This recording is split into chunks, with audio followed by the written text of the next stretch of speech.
Okay, so have you ever like stopped to think about how your smart devices, like your security camera, for example, or your voice assistant, if you're into that kind of thing, how they just like magically show up in your app all ready to go?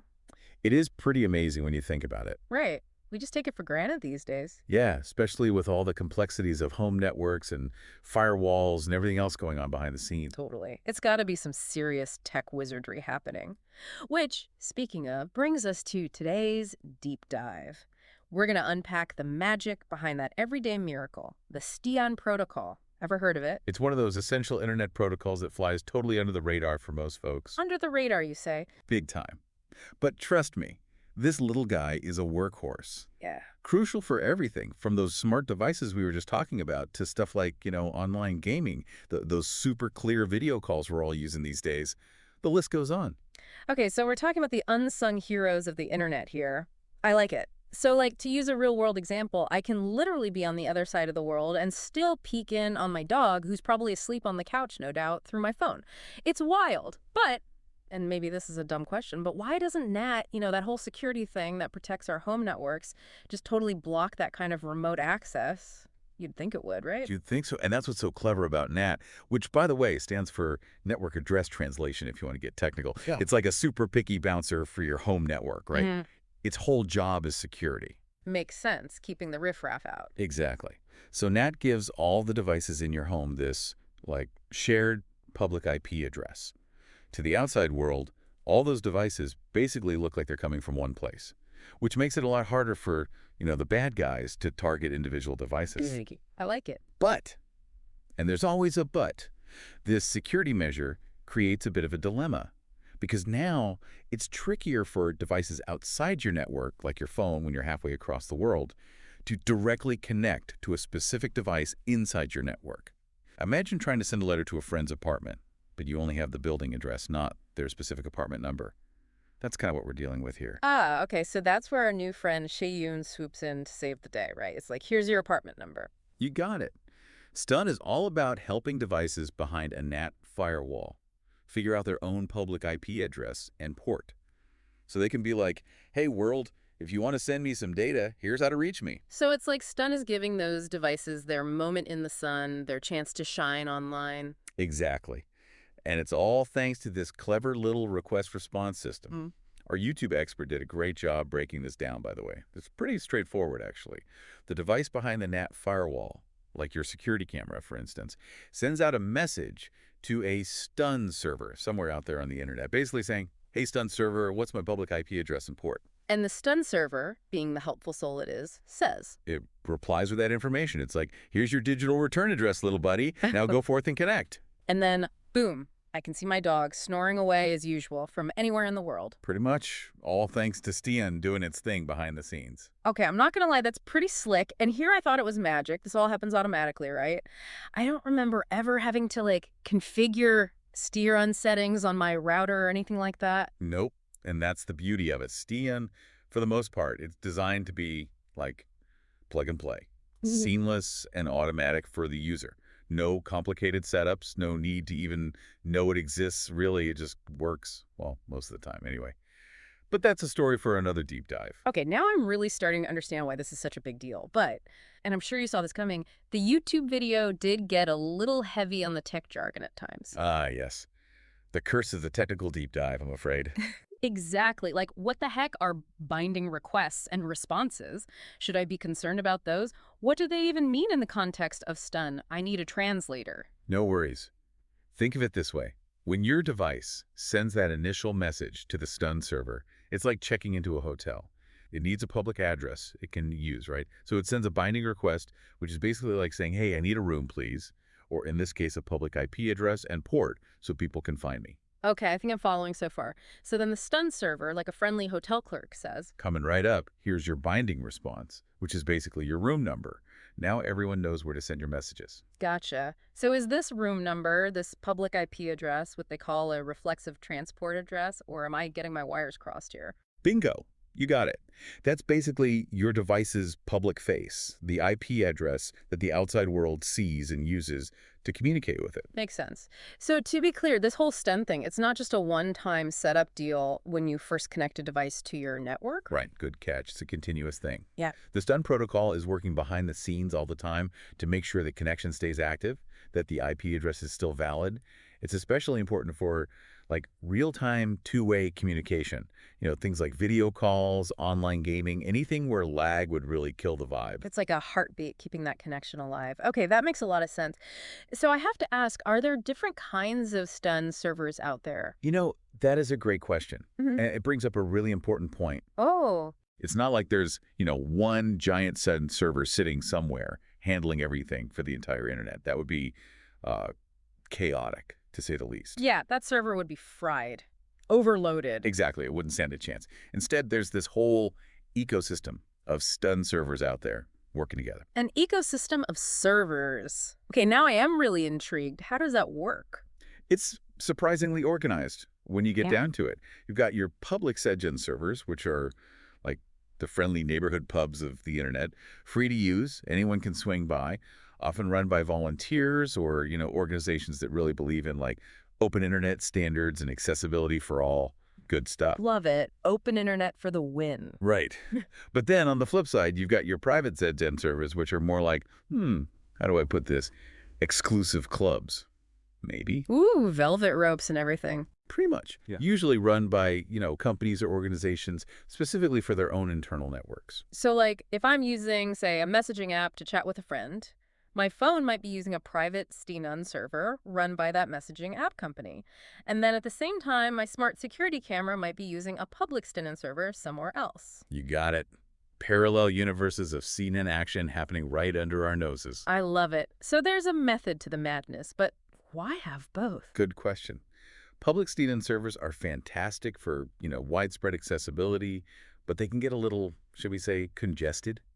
If too many devices are trying to use them at once, imagine everyone trying to squeeze through a single doorway at the same time. Not pretty. Chaos. Total gridlock. Exactly. Yeah. Private STUN servers, though, they're like having a VIP lane.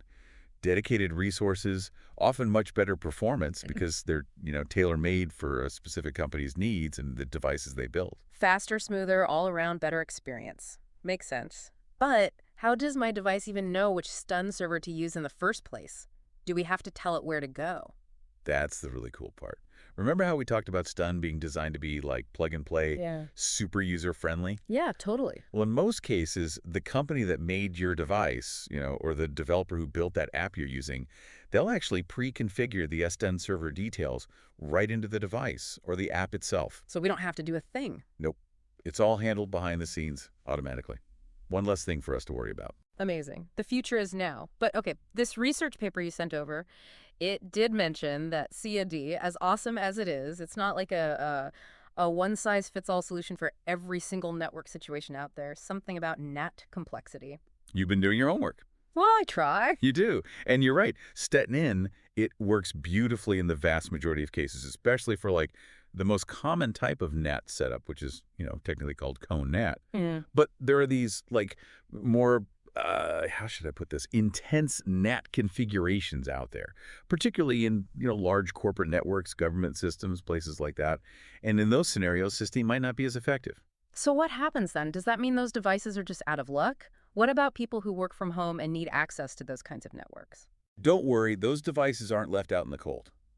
There are other protocols designed specifically to handle those, shall we say, trickier network situations. Oh, like what? The paper you mentioned, it actually talks about this one called TURN, stands for Traversal Using Relays Around NAT. A bit of a mouthful, I know. Turn. Okay, that sounds pretty serious. It can be. Think of TURN as like the Special Forces of Network Traversal.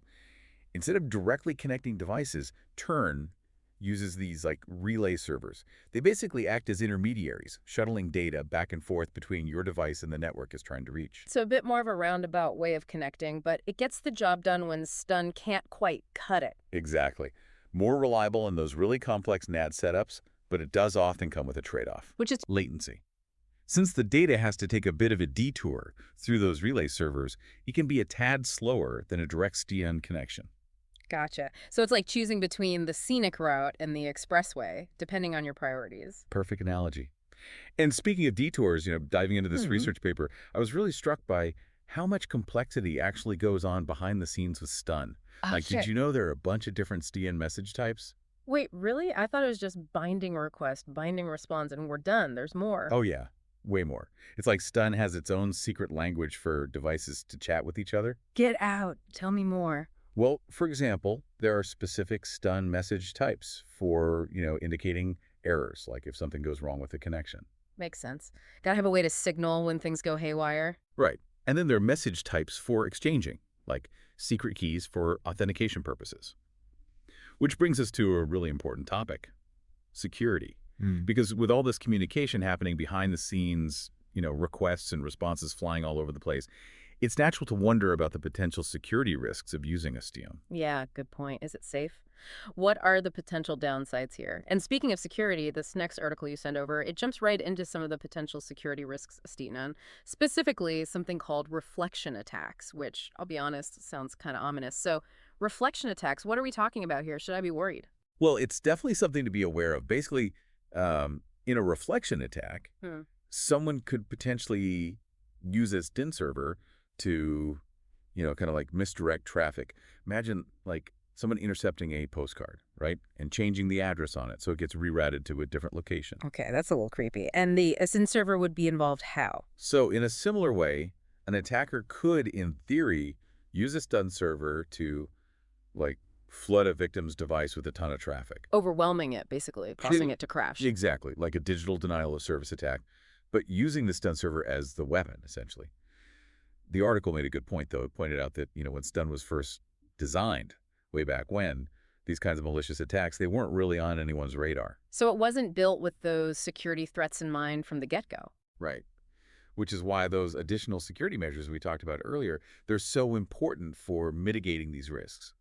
So, like, the message authentication and the filtering of suspicious requests at the server level, those are the big ones. Exactly. Message authentication is huge. It's like, verifying that the SDN messages flying back and forth are actually legit, that they haven't been tampered with. Like making sure that postcard actually came from your friend and not some random stranger. I like that. And the filtering thing, that's like having a good bouncer at the door, right? Checking IDs, making sure only the right people get in. Perfect analogy. You get it. And the encouraging thing is that, like the article pointed out, there's been a lot more awareness of these security concerns in recent years. Developers, they're definitely stepping up their game, incorporating much stronger security measures into newer STUN implementations. Okay, so it's getting better. It is. But, like with all things cybersecurity, it's always an arms race, right? The bad guys are always trying to find new ways to exploit any vulnerabilities. True, true. No rest for the wicked. But, and this is something that keeps popping into my head as we're talking about all this, with like billions of devices coming online all the time, are there even enough safeguards in place to handle all that traffic? I mean, it only takes one weak link to cause a major headache. Right. That's the billion, maybe even $1 trillion question right there. And honestly, I think it's a shared responsibility. What do you mean? I mean, the companies that make these devices, they've got to prioritize security, right? Yeah. Build those devices with robust STIN implementations from the ground up. Right, no cutting corners on security. Exactly. And network operators, they play a crucial role too, making sure their systems are configured securely, that they're staying up to date on the latest threats. So everyone's got to do their part.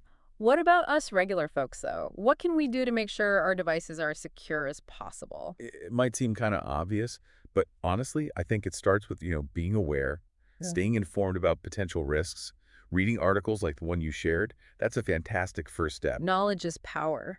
For sure. And then, of course, keeping your devices updated. Those software updates, those security patches, they may seem annoying, but they often include really important fixes for newly discovered vulnerabilities. So don't click remind me later, just do it. Exactly. And, of course, strong, unique passwords for all your devices and online accounts.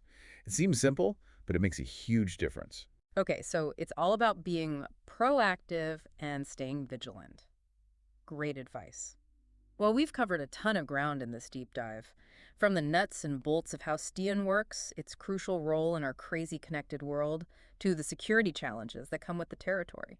It's amazing how much complexity is baked into something that most of us use every single day without even realizing it. It really is. It kind of makes you appreciate the invisible magic of the internet a little bit more, don't you think? Absolutely. It's a testament to the ingenuity and hard work of all those engineers out there, building and maintaining these incredibly complex systems that, let's face it, our modern lives depend on. True that. And it just goes to show you curiosity and, continuous learning, they're not just buzzwords.